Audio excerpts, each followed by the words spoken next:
Meia. Boa tarde. Sua tarde muito mais alegre. Olha, estelionato afetivo. Estelionato afetivo, quando o amor paga a conta. Para falar sobre o assunto, Franklin Gomes, advogado especializado em processo penal e direito penal. Doutor Franklin Gomes, boa tarde.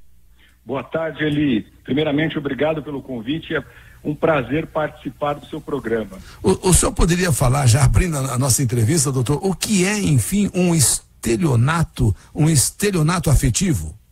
Sim, o estelionato afetivo é também conhecido como estelionato sentimental.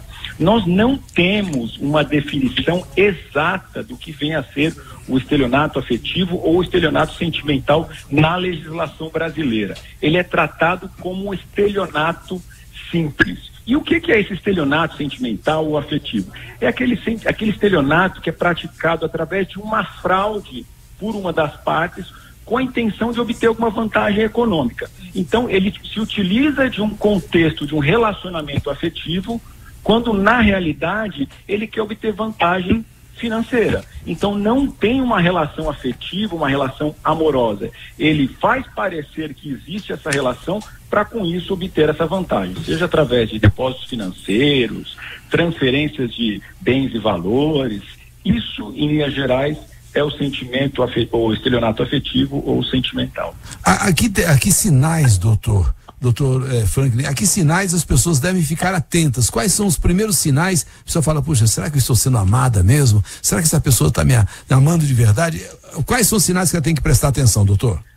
Via de regra, o estelionatário sentimental, ele muito rapidamente começa a exigir como demonstração afetiva transferência de valores, pagamento de dívidas ou mesmo depósitos bancários. Então, a partir daquele momento em que o relacionamento começa muito rapidamente, em poucos dias já há pedidos de ordem financeira, patrimonial, aí é o primeiro sinal de alerta que deve ser levantado. Então, é assim que age o estelionatário sedutor, doutor Franklin? Exatamente assim que ele age. E é muito importante a gente ficar alerta, porque isto é um crime grave, sim. É um crime que tem pena de até 5 anos de prisão. E detalhe, muitos desses estelionatários ou estelionatárias praticam esse estelionato sentimental ou afetivo contra idosos. Idosos que muitas vezes estão numa situação mais de vulnerabilidade afetiva. Nesse caso, a lei ainda é mais pesada. A pena não será de 5 anos, poderá chegar a 10 anos de prisão. Doutor, boa tarde, aqui é a Úrsula que está falando. Como fazer para processar alguém por estelionato afetivo? Olá, Úrsula, boa tarde. A primeira providência deve ser procurar imediatamente uma delegacia de polícia. Pode ser registrado um boletim de ocorrência. O delegado vai registrar esse boletim de ocorrência e pode ser instaurado uma investigação policial. Se a pessoa tiver condições, é recomendável que ela procure também a ajuda de um profissional do direito, um advogado especializado em direito penal, que vai poder ajudar a reunir provas para poder assessorar a delegacia nas investigações. Além desse comunicado para a delegacia, pode também entrar com uma ação na esfera civil para obter uma reparação e uma indenização pelos prejuízos sofridos.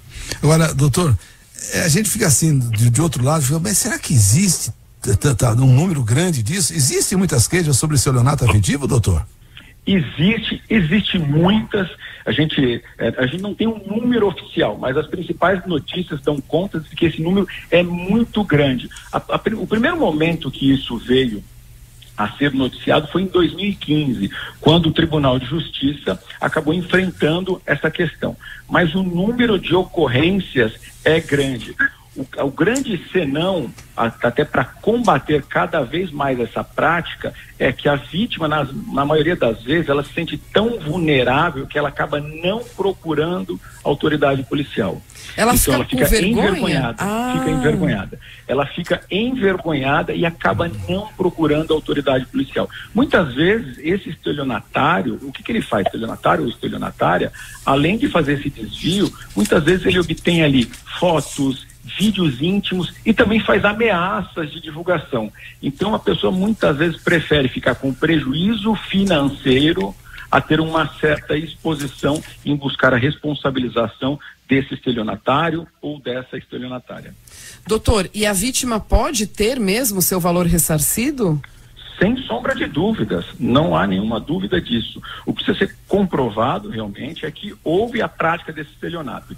Então, é muito diferente daquele relacionamento onde tem efetivamente uma relação afetiva em que uma das partes tem ali uma dificuldade financeira e a outra acaba suportando no contexto da relação amorosa. A gente não pode confundir essas duas questões.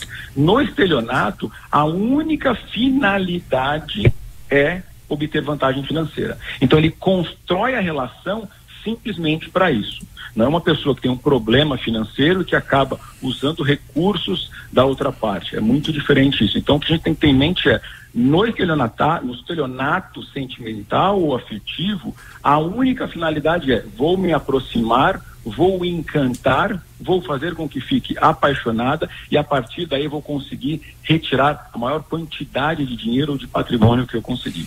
A gente está imaginando aqui o homem fazendo isso, mas mulheres também fazem isso, né, doutor? Mulheres também. Não tem distinção. Tanto os homens praticam esse tipo de crime, como as mulheres também praticam esse tipo de crime.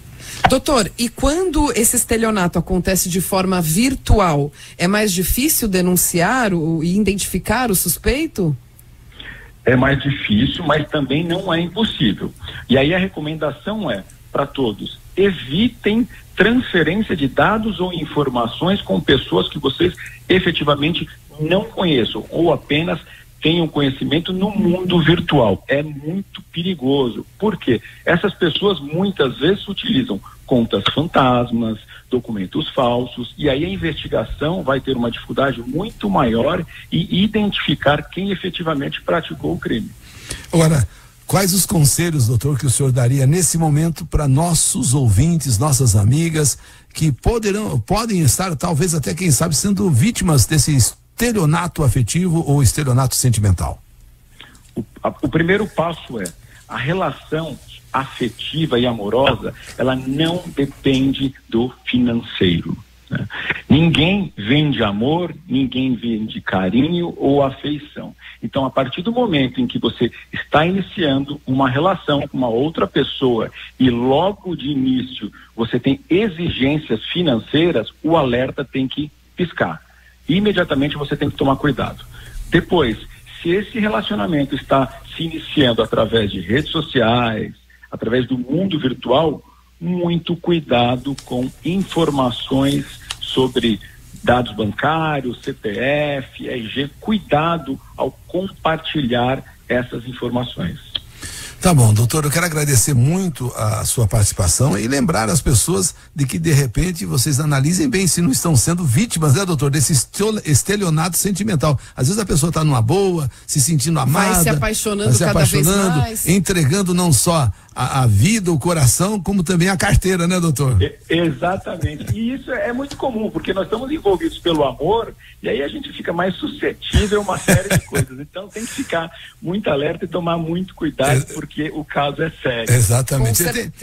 Tem assim algum site, que pudesse as pessoas ter maiores informações, algumas pessoas que tenham dúvida a respeito disso, doutor?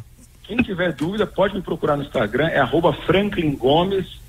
Pode me mandar direct, pode perguntar, vou ter o maior prazer em auxiliar e orientar todas as pessoas que me procurarem. @Franklin Gomes. Doutor Franklin Gomes ADV, né? O seu Instagram, doutor? Isso, o ADV é do escritório e sem o ADV é o meu, qualquer um dos dois, vai ser um prazer auxiliar os ouvintes de você. Muito bem, boa tarde, doutor Franklin Gomes. Um abraço, boa tarde. E olha, especialista em estelionato do amor. Gente, é duro você imaginar que alguém se utiliza daquela sua conversa. vulnerabilidade. Não, é que alguém se utiliza, porque tem gente que é conquistador por natureza. O cara vem com aquele, sabe que é uma viúva, muitas vezes que ficou uma boa herança, sabe que é uma pessoa bem colocada na vida, vai se aproximando e tal. Ele lembra, a gente fez uma carta disso e a mulher, ela tinha acabado de se separar, né? E o cara foi chegando, ela foi, eu sei que acho que ela emprestou tudo que ela tinha guardado, que acho que era 30 mil reais, e o cara já era casado. É verdade. Lembra? É verdade, ele falou que precisava e com aquele dinheiro da mulher ele pegou e casou com outra. Quer dizer, com o meu dinheiro, seu safado, você foi casar com outra. Mas ela não conseguiu, né, ela não teve o Dr. Franklin ali orientando ela. Exatamente. Então, gente, 1h29. Eli Correa. Boa tarde. Sua tarde muito mais alegre.